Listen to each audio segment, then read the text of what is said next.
नमस्कार दोस्तों, मैं आकांक्षा सिंह स्वागत करती हूँ आप सभी का अपने YouTube चैनल में।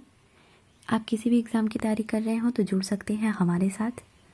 दोस्तों, ये क्लास बहुत ही ज़्यादा महत्वपूर्ण है, तो बिना स्किप किए लास्ट तक ज़रूर देखें। पॉलिटी की इस क्लास में आज हम बात करेंगे भारत के संविधान के बारे में, जिसमें पहला टॉपिक होगा प्रस्तावना। प्रस्तावना को हम उद्देशिका भी कहते हैं। दोस्तों, जो मूल संविधान है उसकी प्रस्तावना में लिखा है, हम भारत के लोग भारत को एक संपूर्ण प्रभुत्व संपन्न समाजवादी पंथनिरपेक्ष लोकतंत्रात्मक गणराज्य बनाने के लिए तथा उसके समस्त नागरिकों को सामाजिक आर्थिक और राजनीतिक न्याय विचार अभिव्यक्ति विश्वास धर्म और उपासना की स्वतंत्रता प्रतिष्ठा और अवसर की समानता प्राप्त करने के लिए तथा उन सब में व्यक्ति की गरिमा और राष्ट्र की एकता और अखंडता सुनिश्चित करने वाली बंधुता बढ़ाने के लिए दृढ़ संकल्प होकर अपनी इस संविधान सभा में आज तारीख 26 नवंबर 1949 ईस्वी मिति मार्गशीर्ष शुक्ला सप्तमी संवत 2006 विक्रमी को इत द्वारा इस संविधान को अंगीकृत अधिनियमित और आत्मर्पित करते हैं। दोस्तों, इसमें आप कुछ शब्द देख रहे होंगे, जिसमें संप्रभु समाजवाद पंथनिरपेक्ष लोकतांत्रिक और गणराज्य है। जिसमें जो समाजवाद शब्द है वो यूएसए से लिया गया है। समाजवाद और पंथनिरपेक्ष ये दोनों ही शब्द 42वें संविधान संशोधन 1976 ईस्वी में जोड़ा गया। दोस्तों, हमारे संविधान में सिर्फ एक बार ही संशोधन हुआ था 1976 में। हमारे प्रस्तावना में 3 प्रकार के न्याय की बात की गई है, जो सोवियत संघ की क्रांति 1917 से लिया गया है, जिसमें सामाजिक न्याय आर्थिक न्याय और राजनीतिक न्याय की बात की गई है। दोस्तों, हमारी प्रस्तावना में 5 प्रकार की स्वतंत्रता भी है, जिसमें विचार की स्वतंत्रता अभिव्यक्ति की स्वतंत्रता विश्वास की स्वतंत्रता धर्म की स्वतंत्रता और उपासना की स्वतंत्रता की बात की गई है। दोस्तों, हमारे यहाँ 2 प्रकार की समानता भी है, अवसर की समानता और प्रतिष्ठा की समानता।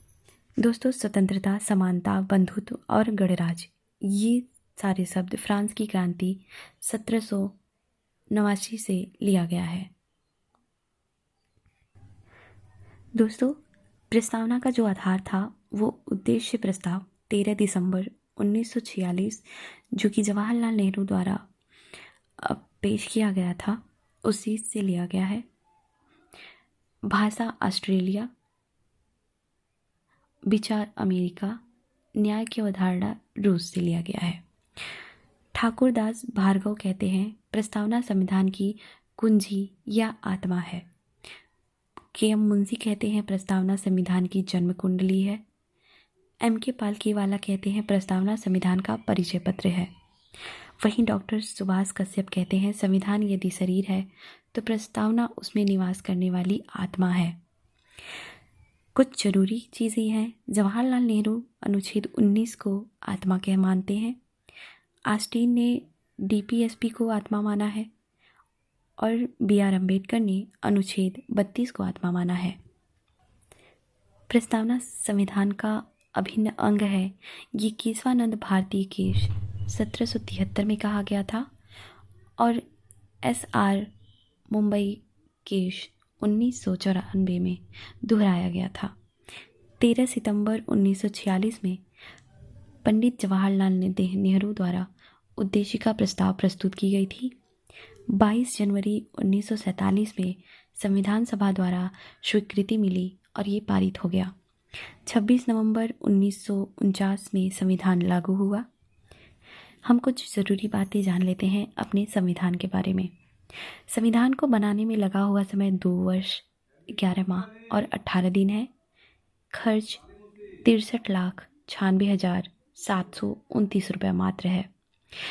हमारे संविधान की जो मूल प्रति है 251 पेज में लिखी गई है और उसमें 1,46,385 शब्दों में लिखा गया है।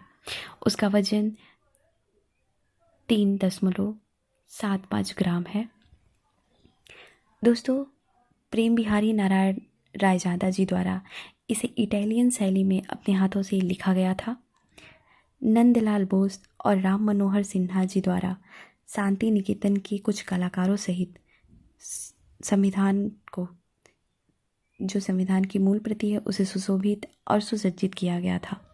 तो दोस्तों, ये रही हमारी कुछ ज़रूरी जानकारी जो कि हम इस पॉलिटी की दूसरी क्लास में लेकर आए थे। ये आपको क्लास कैसी लगी ज़रूर बताएं। नमस्कार।